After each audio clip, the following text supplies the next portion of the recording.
Bonjour, vous allez bien? Juste, en fait, on fait une collecte pour les étudiants dans le besoin. En gros, on fait de la livraison de colis alimentaires. Si vous avez 2 € pour une petite conserve... Guettez, il y a du monde de partout, c'est en rouge, c'est en black, bravo! Pousse, il est là, putain de merde, on peut même plus circuler.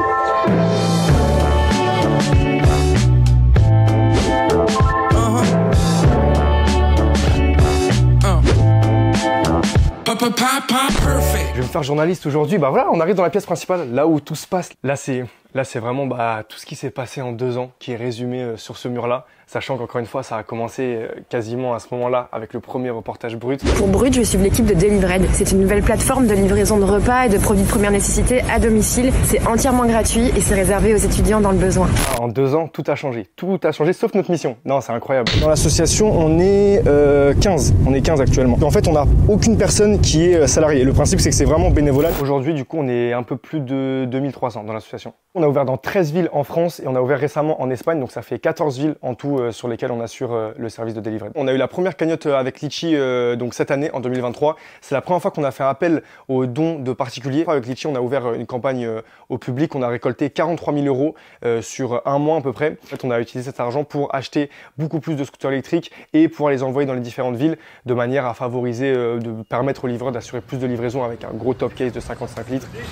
Ah ouais? Il est vraiment léger, ouais. Globalement, le concept reste le même parce que c'est toujours de la livraison de kits alimentaires pour les étudiants en situation de précarité. Maintenant, forcément, on a monté en gamme aussi le service parce qu'aujourd'hui, on adresse aussi un autre type de précarité qui est la précarité hygiénique, on va dire, notamment avec la précarité menstruelle. On va avoir aussi beaucoup dentifrice, déodorants, shampoings, brosses à dents, coton-tige qu'on va rajouter qui n'était pas présent à l'époque du premier reportage. T'es étudiante en quoi? En cinéma. T'as déjà fait appel à une association comme ça? Oui, normalement les vendredis, je vais dans une distribution alimentaire pour les étudiants.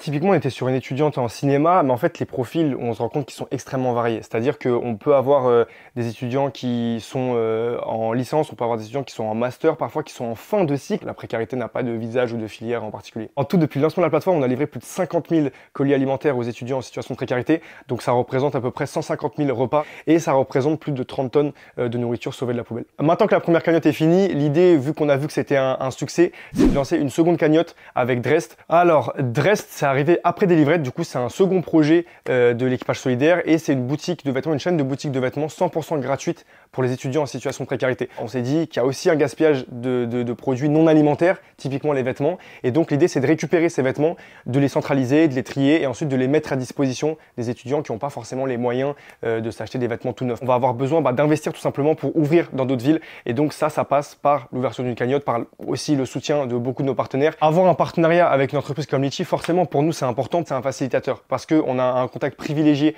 avec l'entreprise, donc derrière elle va s'occuper d'absolument tout pour nous sur tout ce qui est gestion etc. de la cagnotte et derrière nous on récupère l'argent, ça nous permet d'investir du coup, d'augmenter le nombre de distributions qu'on fait, que ce soit des vêtements ou de la nourriture et on est good.